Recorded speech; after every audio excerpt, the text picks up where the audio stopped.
ரத்தம் ஒரு சொட்டு மிச்சம் இருந்தாலும் கதை இன்னும் முடியலை தொடங்குது பாரு. இந்த பாட்டு இந்த 2025 ஐபிஎல்ல யாருக்கு பொருந்ததோ இல்லையோ, ஆனால் ஆர்சிபிக்கு பக்காவாக பொருந்தும். இன்றைக்கி ஜிதேஷ் சர்மாவுக்கு இந்த பாட்டு போட்டு ஸ்டோரி வச்சு கண்டிப்பாக அவரை கொண்டாடலாம். எல்லாத்துக்கும் தகுதியானவர். அதாவது மேட்சுக்கு முன்னாடி வந்து பார்த்திங்கன்னா ஆர்சிபி வின் பண்ணிடுவாங்க அப்படின்னு ப்ரெடிக்ஷன்ஸ் எல்லாருமே கொடுக்கலாம். ஆனால் எப்படி வின் பண்ணும் அப்படிங்கிறது தான் எங்கள் சர்ப்ரைஸே. கிரிக்கெட்டே அதுதான். நான் கொஞ்சம் நாளாகவே எனக்கு இந்த ப்ரிடிக்ஷன்ஸ் மேலாம் எனக்கு நம்பிக்கை இல்லை. என்ன கிரிக்கானதான் நீங்களே எப்படி சொல்கிறீங்க ப்ரிடிக்ஷன்ஸ் கொடுக்குறீங்கன்னா, இல்லை எனக்கு ப்ரிடிக்ஷன்ஸ் மேலே பெருசாக நம்பிக்கை இல்லை. பட் எனக்கு வந்து அனாலிட்டிக்ஸ் மேலே எனக்கு பெரிய ஒரு நம்பிக்கை இருக்குது. பட் அந்த அனாலிட்டிக்ஸும் வந்து பார்த்திங்க அப்படின்னா 100% ஒர்க் ஆகுமா கிரிக்கெட்டு அப்படின்னா, அனாலிட்டிக்ஸ் அப்படியே ஒர்க் ஆச்சுன்னா கிரிக்கெட், அதாவது ஃபீல்டில் ஒன்று விளாட்றாங்க லைவாக, அது இல்லாமலே போயிடும், அதுக்கு வேலையே இருக்காது. ஆனால் கிரிக்கெட் அப்படிங்கிறது அனாலிட்டிக்ஸை சார்ந்து இருக்குது. பட் ஆனால் கிரிக்கெட் அந்த லைவ் எல்லாமே வேறு. உங்களுக்கு அது எப்படி சொல்கிறதுன்னு எனக்கு தெரியல. நீங்கள் ஒன்று நடந்துச்சு பாருங்கள். ஸோ இதுதான் ஆக்சுவலி கிரிக்கெட்டு. சரிங்களா? நீங்கள் ஒன்று நடந்திருக்கும் பாருங்கள், அதுதான் கிரிக்கெட்டு. என்ன அப்படிங்கிறத வீடியோவில் பேசுவோம். பட் எனக்கு அந்த கிரிக்கெட்டை வந்து நிறைய தடவை எனக்கு ஆர்சிபி வந்து ஊட்டிக்கிட்டே இருப்பாங்க. நம்ம நிறைய இந்த வீடியோவில் பேசலாம், ஆரம்பத்தில் நிறைய பேசக்கூடாது. பட் ரொம்ப நாள் கழித்து ஒரு மாதிரி நல்ல மேட்சை பார்த்துட்டு புத்துணர்வோடு பேச வந்திருக்கிற கிரிக்கானந்தா நான். நம்ம ஐபிஎல் 2025 நம்ம எப்பவுமே கேள்விகளை கேட்டு பரிசுகளை வழங்கிக்கிட்டு இருக்கிறோம், டெக்காத்லானும் கிரிக்கானந்தாவும் சேர்ந்து. அந்த வகையில் இன்றைக்கி வந்து நம்ம கேட்டிருந்த கேள்வி என்னென்னா, இந்த மேட்ச்சில் யார் ஜெயிப்பா, யார் player of the match award வாங்குவாங்க அப்படின்னு. ஸோ அந்த வகையில் நிறைய பேர் கமெண்ட் பண்ணியிருந்தாங்க. ஆனால் இந்த கமெண்ட் யாரும் பண்ணவும் இல்லை. ஜிதேஷ் சர்மா அன்றைக்கி player of the match award வாங்குவார், ஆர்சிபி ஜெயிப்பாங்க அப்படின்னு 2-3 கமெண்ட்ஸில் நான் செலக்ட் பண்ணியிருக்கிறது ஒருத்தவர் யாருன்னா கீர்த்தனா 8537 அவங்க தான். ஸோ கீர்த்தனா, நீங்கள் இன்ஸ்டாகிராமுக்கு வந்து ஸோ நீங்கள் எனக்கு டிஎம் பண்ணுங்கள் கிரிக்கானந்தா அப்படிங்கிற ஐடிக்கு. ஓவருக்கு 6 பால் தான், ஆனால் நோ பால் போட்டால் 7 பால். ஐபிஎல் பாப்பியா ஜேனியல் லேடிஸ் அண்ட் ஜென்டில்மேன், இந்த ஐபிஎல் 2025 டிராகனில் லக்னோவில் நடந்து முடிஞ்ச Lucknow Super Giant versus Royal Challengers Bengaluru மேட்சோட அனாலிசிஸ் அண்ட் ரிவ்யூ பார்க்க வந்திருக்கிறீங்க. இந்த ஸ்பெஷல் கிரிக்கானந்தா ஷோவில் கிவ்அவே ஸ்பான்சர் டெக்கத்லான். சரி, இதுக்கெல்லாம் வந்து நான் வந்து ஒரு நோட்டை பார்த்து பேசணும்லாம் அவசியமே கிடையாது இந்த மாதிரியான மேட்சஸ்க்கு. ஏன்னா இந்த மாதிரியான மேட்சஸ் தான் வந்து கிரிக்கெட்டை வாழ வைக்குது. இந்த மாதிரியான மேட்சஸ் தான் வந்து பார்த்திங்க அப்படின்னா ஒட்டுமொத்த டோர்னமெண்ட்டையே கொஞ்சம் உயிர் போட வச்சிருக்குது. சரி, நான் சொல்லியிருக்கிறேன், எனக்கு இந்த ஐபிஎல் சஸ்பென்ஷன் ஆனதுக்கப்புறம், ரெஸ்யூம் ஆனதுக்கப்புறம் எனக்கு எம்ஐடிசி மேட்ச் மட்டும்தான் நல்லா இருந்துச்சு. மற்றபடி இல்லை, பஞ்சாப் கிங்ஸில் ஒரு ஸ்ரேயாஸ் ஐயரோட கேப்டன்சி, அப்புறம் பஞ்சாப் கிங்ஸ் விளையாண்டது ஒரு பக்கம் அப்படின்னாலும், பட் டு பி ஹானஸ்டாக சொல்லணும்னா எம்ஐ வர்சஸ் டிசி வேங்கடே மேட்ச் தான் எனக்கு ரெஸ்யூம் ஆனதுக்கப்புறம் ரொம்ப பிடிச்ச மேட்ச்சு. அதுதான் வந்து என்னை வாவ் அப்படின்னு என்னை பார்க்க வச்ச மேட்ச். ஏன்னா ரோட்டில் ஏதாவது ஒரு கிரிக்கெட்டை நடந்தாலே நின்று பார்ப்பேன், இது இப்படி பண்ணலாம் அப்படி பண்ணலாங்கிறது யோசிப்பேன். ஆனால் ஐபிஎல் எனக்கு அப்படி ரெஸ்யூம் ஆனதுக்கப்புறம் தோணவே இல்லை. ஆனால் எஸ்ஆர்ஹெச் வர்சஸ் எம்ஐ மேட்ச் பார்க்கும்போது மட்டும் என்னடா எம்ஐ இந்த மாதிரியான டெசிஷன்ஸ் ஹர்திக் பாண்டியா கிட்ட தவறுதலாக இருக்குன்னு கொஞ்சம் மூளையை யோசிக்க வச்ச மேட்ச். ஆனால் இந்த பக்கம் LSG versus RCB match first half எடுத்துக்கிட்டிங்க அப்படின்னா அதில் ஒன்றுமே கிடையாது. உண்மையாக சொல்லணும்னா கம்ப்ளீட்டாக அதில் ஒன்றுமே இல்லை. ஆனால் ஆர்சிபியிலேருந்து ஜிதேஷ் சர்மா இதெல்லாம் பண்ணியிருக்கலாமேங்கிறது தோன்ற மாதிரி இருந்தது. ஆனால் எல்எஸ்ஜி கிட்ட ஆர்சிபி இந்த மேட்சை வின் பண்ணலாம். ஏன்னா எல்எஸ்ஜியோட பவுலிங்கு ப்ளஸ் லக்னோ பிச்சு எப்படி பிஹேவ் பண்ணுது, டாஸ், இந்த விஷயம்லாம் பார்க்கும்போது ஆர்சிபி வின் பண்ணுறதுக்கு அதிக பாசிபிலிட்டிஸ் இருக்குது. நம்ம நினச்சது ஆர்சிபி வின் பண்ணிடணும் தான், நம்ம நினச்சது நடக்கணுங்கிறது ஒரு தாட்டம் இருக்கும். ஆனால் இது எப்படி நடக்கும் அப்படிங்கிறது நம்மளுக்கு தெரிஞ்சிச்சுன்னா கேம் போர் அடிச்சிடும். ஆனால் இன்றைக்கி மேட்ச் எப்படி இருந்துச்சுன்னா ஆர்சிபி ஜெயிப்பாங்க, ஆனால் எப்படி ஜெயிப்பாங்க அப்படிங்கிறது தெரியவே இல்லை. ஸோ அதான் சொல்லலைங்க, இன்றைக்கி ஜிதேஷ் சர்மா வந்து முடிப்பார் அப்படின்னு யாரும் நினச்சிருக்க மாட்டாங்க. நான் சோஃபார் நீங்கள் மேட்ச் ஆரம்பத்துலேருந்து சொல்கிறேன், எல்லாரும் டாஸை வின் பண்ணி ஆர்சிபி வந்து ஏன் பவுலிங் எடுத்தாங்க அப்படின்னு எல்லாரும் கொஸ்டின்ஸ் கேட்பாங்க. இந்த மாதிரியான ப்ரெஷர் கேமில், நாக் அவுட்ஸ் கேம் மாதிரி இருக்கக்கூடிய இந்த கேமில் எல்லா டீமும் டாஸை வின் பண்ணி பேட்டிங் தான் எடுக்கணும் அப்படின்னு வந்து சொல்லலாம், நிறைய பேர் சொல்லலாம். பட் இந்த ஐபிஎல் நீங்கள் மொதல் மேட்ச்லேருந்து கடைசி மேட்ச் வரைக்கும் பார்த்தீங்க அப்படின்னா, நீங்கள் ஃபர்ஸ்ட் இன்னிங்ஸ் பேட் பண்ணுறாங்க அப்படின்னா அந்த டீம் ஏதோ 20 ரன் கம்மியாக அடித்த மாதிரி தான் தோணும். ஸோ அதனால் டாஸ் வின் பண்ணுற டீம் மேக்ஸிமம் சேசிங்க்கு தான் போவாங்க. சேசிங் போகிறது தான் ரொம்ப சரி. ஃபர்ஸ்ட் இன்னிங்ஸை விட செகண்ட் இன்னிங்ஸ் பிச் பிஹேவ் பண்ணுறது பேட்டிங்க்கு ரொம்ப நல்லாவே பிஹேவ் பண்ணுது. ஸோ ஃபர்ஸ்ட் இன்னிங்ஸும் செகண்ட் இன்னிங்ஸும் விக்கெட் வேறு மாதிரி பிஹேவ் பண்ணுதுங்கிறதுனால என்னை பொறுத்த வரைக்கும் ஆர்சிபி அந்த இடத்துல ஒரு நல்ல ஒரு முடிவு எடுத்தாங்க. ஆனால் வெளியிலேருந்து பார்க்கும்போது ஏன் இப்படி பண்ணாங்க, இது ரொம்ப தப்பு அப்படின்னு அவங்களுக்கு அட்வைஸ் பண்ணுற மாதிரியான ஒரு டெசிஷனாக தான் இது இருந்துகிட்டு இருந்தது ஒன்று. அதுக்கப்புறம் லக்னோ பிச்சு, இந்த ஸ்கோர், அதாவது இந்த பிச்சில் வந்து 180ங்கிறது ஆவரேஜான ஸ்கோர். 180 ஆவரேஜான ஸ்கோர் அப்படின்னா அப்போது செகண்ட் இன்னிங்ஸுக்கு போகும்போது குறைந்தபட்சம் 220 அடிக்கணும், ஜெயிக்கிறது வாய்ப்பு இருக்குது. ஆனால் நல்ல பவுலிங் அட்டாக் கண்டிப்பாக இருக்கணும். கண்டிப்பாக ஒரு 20 ஓவரில் ஒரு எப்படி சொல்கிறது 7-8 ஓவர்ஸ் நல்ல ஓவர்ஸாக இருக்கணும். அப்போ தாராளமாக வின் பண்ணலாம். ஆனால் லக்னோ பிச்சு எல்எஸ்ஜியோட பவுலிங்கு டோட்டலாக கான்ட்ராஸ்ட்டாக இருந்துச்சு. ஓகே, ஆர்சிபிக்கு இங்கே ஒரு ஜெயிக்கிறது ஒரு பாசிபிலிட்டிஸ் இருக்குதுன்னு சொல்லிட்டு. ஆனால் இன்றைக்கி ஜித்தேஷ் சர்மா கேப்டனு, உள்ள ஜோஷ் ஹேசல்வுட் கிடையாது, ரஜத் பட்டிடாரும் இம்பாக்ட் சப்பில் தான் உள்ளே வராரு. நிறையாவுக்கும் வந்து பார்த்திங்க அப்படின்னா ஆர்சிபி சாதகமாக இருக்கிற மாதிரி இருக்கும், பட் ஆர்சிபிக்கு பாதகமாக. ஜித்தேஷ் சர்மா வந்து நியூ பாலை வந்து புவனேஸ்வர் குமார்கிட்ட கொடுக்காம துஷாரா கிட்ட கொடுத்தாரு. ஏன் கொடுத்தாரு அப்படின்னு கேள்வி இருந்துச்சு. ஸோ புவனேஸ்வர் குமார்கிட்ட கொடுக்காம துஷாரா கிட்ட கொடுத்துட்டாரு. அதுக்கப்புறம் குருணால் பாண்டியா எனக்கு 2 ஓவர் தான் போட்டார். ரொமாரியோ ஷெப்பர்ட் டெத் ஓவரில் நீங்கள் பவுலிங் போட்டார். அடி பிறந்துட்டாங்க, பிரிச்சுட்டாங்க. அப்புறம் ப்ரிவியூவில் நம்ம சொல்லியிருந்திருப்போம் எஸ் தயால் எடுத்துக்கிட்டிங்க அப்படின்னா அவர் எக்ஸ்போஸ் ஆகிட்டு இருக்காரு, கிளியராக பார்க்க முடியுது, ரன்ஸை வாரி வழங்கிக்கிட்டு இருக்காரு, சிஎஸ்கே தோனி நான் மட்டும் நல்லா போடுறாரு அப்படின்னு சொல்லியிருந்தோம். இன்றைக்கி வந்து பார்த்தீங்க அப்படின்னா அவர் 3 ஓவரில் 44 ரன் வாரி வழங்க மலலாயிட்டாரு. ஸோ புவனேஸ்வர் குமார் நியூ பாலில் வராமல் டெத் ஓவரில் வந்ததுனால அவரோட டெத் ஓவரில் ஐயா பாஸு உங்களுக்கு ஞாபகம் இருக்கா, ஜோஷ் ஹேசல்வுட் புவனேஸ்வர் குமார் சேர்த்து டெத் ஓவரில் வந்து மொத்தம் எத்தனை 18 பாலில் 24 பாலில் 18-17 யார்க்கர்ஸ் போட்டாங்க பஸ் முல்லன்பூரில் டே மேட்ச்சில் பஞ்சாப் கிங்ஸ்க்கு அகேன்ஸ்டாக. திரும்ப அடுத்த மேட்ச்சில் அதேமாதிரி டெத் ஓவர்ஸ் நல்லா போட்டாங்க பாஸ். உடனே வந்து அந்த டெசிஷன் தப்பு ஐயோன்னு நீங்கள் இல்லை பாஸு, ஒரு நாள் நடக்கும், ஒரு நாள் நடக்காது, சில நாள் நடந்துக்கிட்டே இருக்கும், ஒரு நாள் மாட்டுவீங்க. பட் இன்றைக்கி புவனேஸ்வர் குமார் கொஞ்சம் லைட்டாக எக்ஸ்போஸ் ஆனார். ஸோ இன்றைக்கி ஜித்தேஷ் சர்மாவோட கேப்டன்ஸில் எக்ஸ்பெரிமெண்ட்ஸ் நிறைய இருந்தது. ஒரே பேட்டர்னில் போகாமல் அவர் இன்னைக்கு வேற ஒரு பேட்டர்னில் ட்ரை பண்ணார். ஸோ வேற ஒரு பேட்டர்னில் ட்ரை பண்ணனால 230 போச்சா, இல்லை வேற ஒரு பேட்டர்னில் ட்ரை பண்ணனால 230 வந்துச்சா அப்படின்னு கேட்டிங்க அப்படின்னா ஆமாம், 230 போனதுக்கு காரணம் ஜித்தேஷ் சர்மாவோட கேப்டன்சி தான். ஆமாம், கொஞ்சம் புவனேஸ்வர் குமாருக்கு நியூ பால் கொடுத்து அப்புறம் துஷாராக்கு கொடுத்துருக்கலாம். இல்லை துஷாரா வந்து அந்த பார்ட்னர் பில்ட் ஆகும்போது எங்கேயாவது ஒரு ஓவர் ரிஷப் பண்ட்டுக்கோ இல்லை மார்ஷுக்கோ இருக்கும்போதோ கொடுத்துருக்கலாம், இதுவும் எனக்கு தோணுச்சு. ஆனால் ரொமாரியோ ஷெப்பர்டுக்கெலாம் நீங்கள் கடைசி டெத் ஓவரில் கொடுக்காம நீங்கள் முன்னாடியே ஒரு குருணால் பாண்டியா வைங்க இடையில பயன்படுத்துகிற மாதிரி பண்ணியிருந்திருக்கலாம். ஏன்னா இந்த பக்கம் சுயேஷ் சர்மா ஒரு பக்கம் அடி வாங்கிட்டு இருக்காரு. சுயேஷ் சர்மா குருணால் பாண்டியா 2 பேரும் சேர்ந்து தான் நல்லா போடுவாங்க. பட் ஆனால் நீங்கள் அந்த பேருமே சேரலை. ஸோ இப்படின்னு வந்து பார்த்தீங்க அப்படின்னா ஃபர்ஸ்ட் இன்னிங்ஸில் ஜித்தேஷ் சர்மா பண்ணதெல்லாம் பார்க்கும்போது, அவரோட கேப்டன்சி அவர் எக்ஸ்பெரிமெண்ட் பண்ணதெல்லாம் பார்க்கும்போது, எக்ஸ்பெரிமெண்ட் பண்ணுற நேரமாக இது இந்த மேட்ச்சில் ஆர்சிபி ஜெயிக்கணும்னு இருக்கும்போது எக்ஸ்பெரிமெண்ட் பண்ணுறாரு, ரஜத் பட்டிடாரோட கேப்டன்சி இங்கே மிஸ் ஆகுது அப்படின்னு இருக்கும்போது இந்த மேட்ச்சில் எப்படி ஆர்சிபி ஜெயிப்பாங்க? ஏன்னா இவ்வளோ நெகட்டிவிட்டி இருந்துகிட்டு இருக்குது. பட் இப்போ செகண்ட் ஹாஃப்னு வரும்பொழுது எங்கே ஆர்சிபி பாருங்கள், சால்ட்டு வருவார், அடிப்பார், போயிடுவார். அப்படி இருந்தால் இந்த மேட்ச்சில் செட் ஆகாது. சால்ட்டு பவர் பிளேக்கு அப்புறமா அது நிற்கணும். சால்ட்டுக்கிட்டேருந்து ஒரு 30 ரன் அந்த பால் அவர் அடிக்காமல் விட்டுருந்தாக அது இன்னும் 30 ரன் அடிச்சிருந்திருப்பாரு.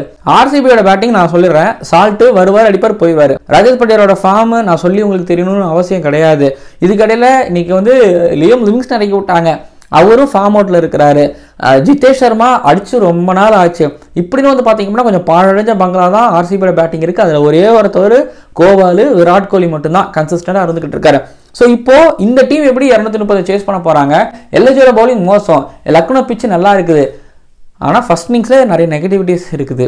இப்போ இதுலேருந்து மீண்டும் எப்படி வர போகிறாங்க? சால்ட்டு வந்தார், அடித்தார், போனார்.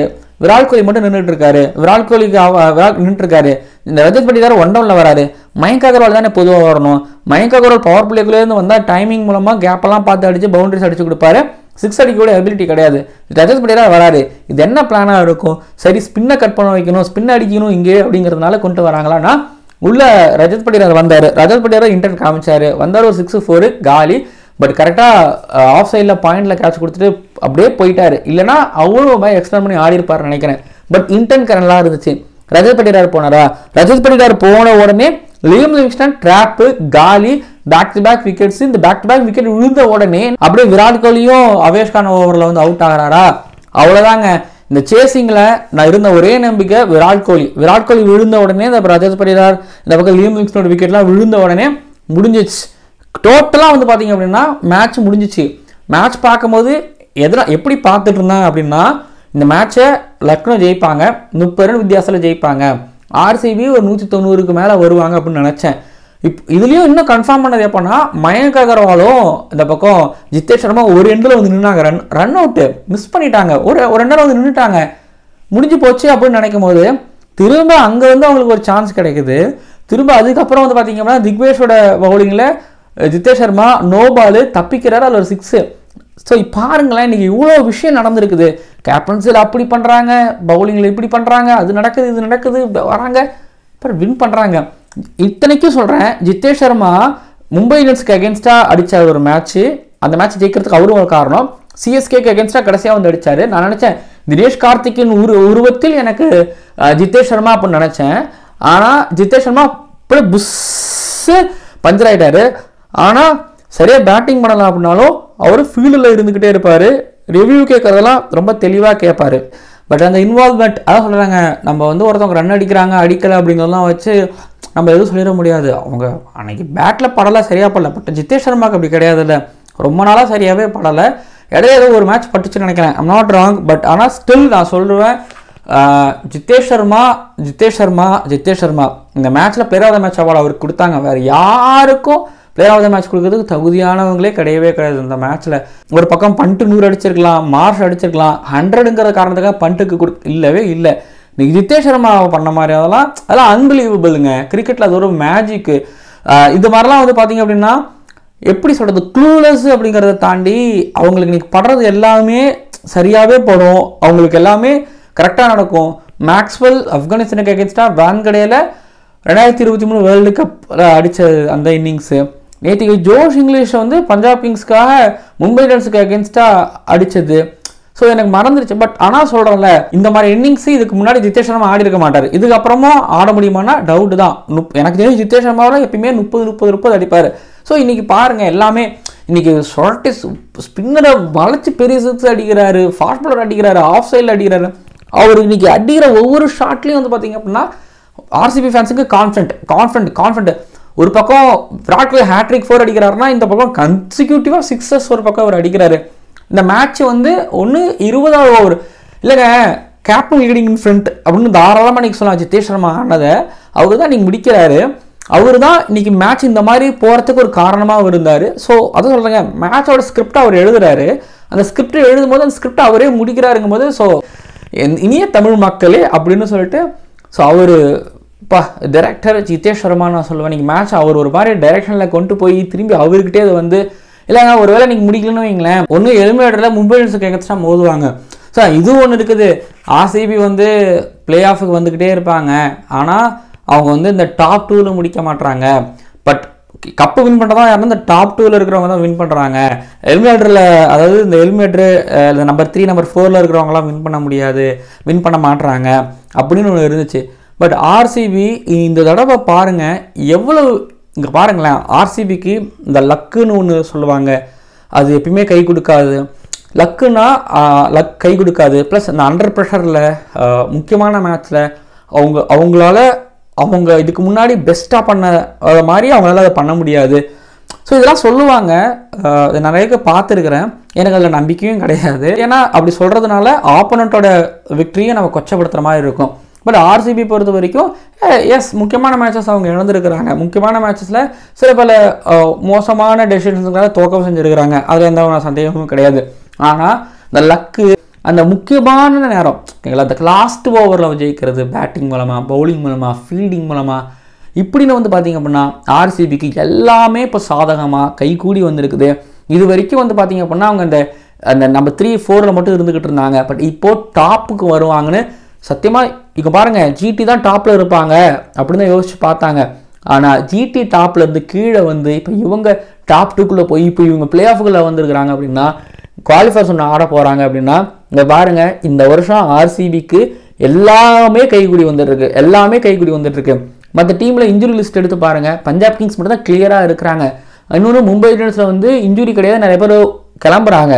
இத்தனைக்கும் ஜிடியில் எடுத்துக்கிட்டிங்கன்னா ஜாஸ் பட்டர் கிடையாது. இப்போ ஆர்சிபியில் டிம் டேவிட் இல்லை, அவருக்கு பதில் லியம் லிவிங்ஸ்டனை கொண்டு வந்தாங்க. பட் சரியாக பர்ஃபார்மன்ஸ் பண்ணலை, அதனால வின் பண்ணிட்டாங்க. இப்போது ஜோஷ் ஹேஷ்வுட் இந்த மேட்ச்சை ஆட வைக்கல. இப்போ அடுத்த மேட்ச் கண்டிப்பாக ஆடையே ஆகணுங்கிற நிலைமையில் இருக்கிறாங்க. குவாலிஃபயர்ஸில் அவர் ஆடிடணும். ரஜத் பட்டியாருக்கு இன்ஜுரி பிரச்சனை இருந்துக்கிட்டு இருக்குது. பட் இப்போது ஆர்சிபி எடுத்துக்கிட்டிங்க அப்படின்னா, இப்போ Punjab kings, RCB and play off போன அந்த 4 டீம் ஓகேங்களா, ஜிடி எம்ஐ எடுத்துக்கிட்டிங்க அப்படின்னா, இந்த 4 டீமில் ஆர்சிபி எடுத்துக்கிட்டிங்க அப்படின்னா, இதில் ஆர்சிபி எடுத்துக்கிட்டிங்கன்னா பிரச்சனைகள் இருக்குது. ஆனால் ஆர்சிபிக்கு இந்த வருஷம் சோதனைகள் நிறைய இருந்துச்சு. பட் இத்தனை வருஷம் இந்த சோதனைகளை இந்த வருஷத்தில் சாதனைகளாக மாற்றிட்டு வந்திருக்கிறாங்க. இங்கே பாருங்கள், திரும்ப சொல்கிறேன், ஆர்சிபிக்கு இந்த வருஷம் அமைஞ்சது போல் இதுக்கப்புறம் அமையுமான்னு கேட்டிங்கன்னா சத்தியமாக தெரியாது.